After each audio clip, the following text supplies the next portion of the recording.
15 अगस्त 1947 आजादी का ये दिन हमारे देशवासियों के लिए एक नया सवेरा लेकर आया था। हमारे देशवासियों के लिए एक नई खुशी का लहर लेकर आया था। आजादी का अमृत महोत्सव मना रहे भारतीयों के मन में यह एक बड़ी जिज्ञासा होती है कि 15 अगस्त 1947 से ठीक एक दिन पहले आखिर क्या हुआ था। एक तरफ देश में आजादी हासिल करने की खुशी थी, तो दूसरी ओर आखिर विभाजन और भीषण रक्तपात की वेदना भी तो थी। ऐसे में एक दिन पहले की कहानी आज हम अपनी इस रिपोर्ट में आपको दिखाएंगे। आज उन लोगों को जो लोग हमारे देश की आजादी का जश्न मना रहे हैं, उनको हमारी यह रिपोर्ट जरूर देखनी चाहिए, क्योंकि देश की आजादी के जश्न के साथ ही उससे एक दिन पहले हमारे देश ने एक बड़ी विभाजन और भीषण रक्तपात भी देखा था। दरअसल शरणार्थियों की ही नहीं, रुकने वाली भीड़ भी देश की राजधानी दिल्ली की ओर बढ़ती आ रही थी। 10 मई 1857 से 15 अगस्त 1947 तक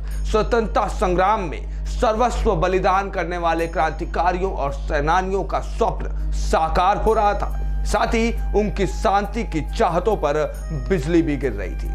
दिन था 14 अगस्त 1947, जब भारत ने एक दर्दनाक बंटवारा झेला था, जहां ब्रिटेन की संसद में 4 जुलाई 1947 को पेश और 18 जुलाई 1947 को मंजूर किए गए भारतीय स्वतंत्रता अधिनियम 1947 के आधार पर 14 अगस्त 1947 को भारत का बंटवारा कर दिया गया था। इस फैसले से देश को विभाजन का दंश झेलना पड़ा। इससे करोड़ों लोग प्रभावित भी हुए।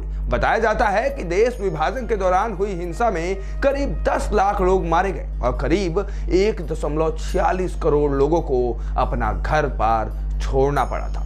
भारत विभाजन को लेकर अपने लेख में एलन कैंपबेल जोहानसन ने लिखा है कि धर्म आधारित मानवीय इतिहास के सबसे बड़े विस्थापन में देश के 2 बड़े राज्य पंजाब और बंगाल में करीब 10 करोड़ लोगों का सामान्य जीवन बुरी तरह प्रभावित हो गया था। स्वाधीनता के 5 दिन बाद ही लिखे गए आंकड़ों में एलन कैंपबेल जोहानसन ने 2 लाख लोगों को शरणार्थी शिविरों में पाया था। उनकी नारकीय हालत को देखकर डर था कि हैजे की बीमारी न फैल जाए और हजारों लोगों को लील न जाए। ऐसे में इतिहासकारों के मुताबिक देश विभाजन की पूरी पृष्ठभूमि 20 फरवरी 1947 को ही बन गई थी। ब्रिटिश प्रधानमंत्री क्लेमेंट एटली ने हाउस ऑफ कॉमन्स में ऐलान किया था कि उनकी सरकार 30 जून 1948 से पहले भारतीय नेताओं को सत्ता सौंप देगी। लेकिन 1 साल पहले ही लॉर्ड माउंटबेटन ने इस पूरी प्रक्रिया को पूरा कर लिया। लंदन से सत्ता हस्तांतरण की मंजूरी लेकर माउंटबेटन 31 मई 1947 को नई दिल्ली लौट आए। 2 जून 1947 को हुई ऐतिहासिक बैठक में भारत की स्वतंत्रता और विभाजन पर लगभग सहमति बन गई। इसके बाद 4 जून 1947 को आयोजित ऐतिहासिक प्रेस कॉन्फ्रेंस में माउंटबेटन ने 1 साल पहले ही भारत की सत्ता भारतीयों को सौंपने का ऐलान कर दिया। वहां पूछा गया कि सबसे बड़ा सवाल विभाजन के दौरान लोगों के पलायन से जुड़ा था। माउंटबेटन ने 14 और 15 अगस्त को आजादी की तारीख के रूप में घोषित किया। अचानक लिए गए इस फैसले पर अमल के लिए ब्रिटिश पार्लियामेंट को 18 जुलाई को भारत का स्वतंत्रता अधिनियम 1947 पारित करना पड़ा था।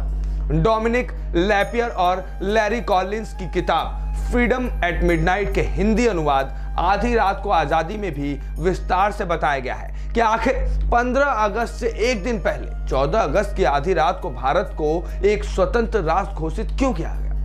इसके साथ ही माउंटबेटन को देश के विभाजन और पाकिस्तान निर्माण की घोषणा क्यों करनी पड़ी। किताब में यह भी कहा गया है कि भारतीय ज्योतिषों के आग्रह के सामने भी वायसराय लॉर्ड लुइस माउंटबेटन को झुकना पड़ा था। ज्योतिषों ने ग्रह नक्षत्र की स्थितियों की गणना करने के बाद 14 अगस्त को 15 अगस्त से ज्यादा अच्छा बताया था। स्वतंत्र भारत के पहले गवर्नर जनरल भी बने वायसराय लॉर्ड माउंटबेटन ने अपने नौजवान प्रेस सलाहकार एलन कैंपबेल जॉनसन को अन्य जिम्मेदारियों के साथ यह जिम्मेदारी भी सौंपी थी कि महत्वपूर्ण मुद्दों पर ज्योतिषियों से राय मशवरा कर लिया जाए। माउंटबेटन ने अपने मातहत सभी कर्मचारियों को चेतावनी दी कि किसी भी भारतीय से ऐसी बात नहीं की जाए जिससे ब्रिटिश हुकूमत की बू आए। यूनियन जैक को उतारा जाना शुरू हो चुका था। जी हाँ, लहराने लगा था तिरंगा। 14 अगस्त 1947 के ऐतिहासिक दिन का चित्रण करते हुए डोमिनिक लैपियर और लैरी कॉलिंस अपनी किताब में लिखते हैं, सैन्य छावनियों, सरकारी कार्यालयों, निजी मकानों वगैरह पर फहराते यूनियन जैक को उतारा जाना शुरू हो चुका था। 14 अगस्त को जब सूरज डूबा तो देश भर में यूनियन जैक ने ध्वज डंडों को त्याग कर दिया ताकि वह चुपके से भारतीय इतिहास के भूतकाल की एक चीज बनकर रह जाए। समारोह के लिए आधी रात को सभा भवन पूरी तरह तैयार था। जिस कक्ष में भारत के वायसरायों की भव्य ऑयल पेंटिंग्स टंगी रहती थी, वहां अब अनेक तिरंगे झंडे शान से लहराते दिख रहे थे। उन्होंने लिखा है, 14 अगस्त की सुबह से ही देश के शहर शहर गांव-गांव में आजादी पाने का जश्न शुरू हो गया था। दिल्ली के बाशिंदों घरे से निकल पड़े थे। साइकिलों, कारों, बसों, रिक्शों, टांगों, बैलगाड़ियों, यहां तक कि हाथियों, घोड़ों पर भी सवार होकर लोग दिल्ली के केंद्र यानी इंडिया गेट की ओर चल पड़े। लोग नाच गा रहे थे, एक दूसरे को बधाइयां दे रहे थे और हर तरफ राष्ट्रगान की धुन सुनाई पड़ रही थी। और इसी के साथ हमारा भारत देश आजाद हुआ। 15 अगस्त 1947 का वो दिन आज भी कोई नहीं भूल पाता है और आज भी उसे जश्न से मनाया जाता है। और आज 15 अगस्त का वही 77वां स्वतंत्रता दिवस हमारे देश में धूमधाम से मनाया जा रहा है। हमारे चैनल की तरफ से आप सभी को 15 अगस्त के 77वें स्वतंत्रता दिवस की हार्दिक शुभकामनाएं।